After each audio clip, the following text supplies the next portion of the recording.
Hello guys, আসসালামু আলাইকুম। কেমন আছেন সবাই? আশা করি অনেক ভালো আছেন। আজকে আমি আপনাদের সঙ্গে শেয়ার করব ক্ষীর মিক্স।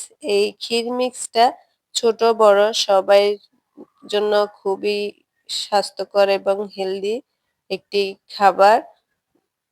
এই ক্ষীর মিক্সটা বাচ্চাদের জন্য অনেক উপকারী। তো ক্ষীর মিক্স তৈরি করার জন্য এখানে আমি ১ প্যাকেট ক্ষীর মিক্স নিয়েছি। প্যাকেটটা কেটে আমি একটু দেখিয়ে দিচ্ছি। একটা প্লেটের মধ্যে নিয়ে নিয়েছি। এর মধ্যে চাল, চিনি আর বাদাম মিক্স করা আছে। এরপর চুলায় একটা পাতিলে আমি ১ লিটার দুধ জাল করে রেখেছি। এর মধ্যে আমি ১ টেবিল চামচ দিয়ে দিচ্ছি গুঁড়া দুধ। গুঁড়া দুধটাকে ভালোভাবে মিশিয়ে নিব। এরপর দিয়ে দিচ্ছি ২ টো তেজপাতা, কিছুটা কাঠবাদাম, কাজু বাদাম আর কিছুটা কিশমিশ। স্বাদ অনুযায়ী দিয়ে দিচ্ছি লবণ। এরপর দুটাকে আরো কিছুক্ষণ ভালোভাবে জাল করে নিব।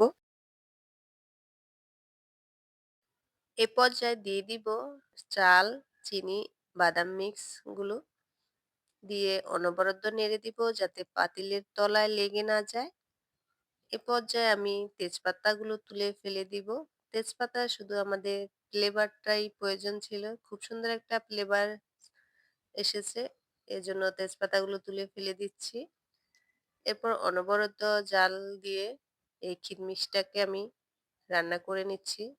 খিরমিক্সটা রান্না হয়ে গেছে। এ পর্যায়ে নামিয়ে নিব।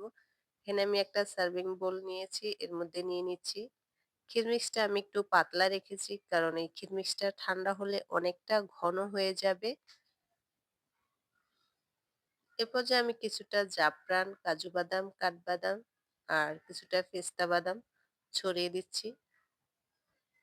তো আমার আজকের ভিডিওটা আপনাদের কাছে কেমন লাগলো কমেন্টে জানাবেন। আজকের মতো এ পর্যন্তই। সবাই সুস্থ থাকবেন, ভালো থাকবেন। আল্লাহ হাফেজ।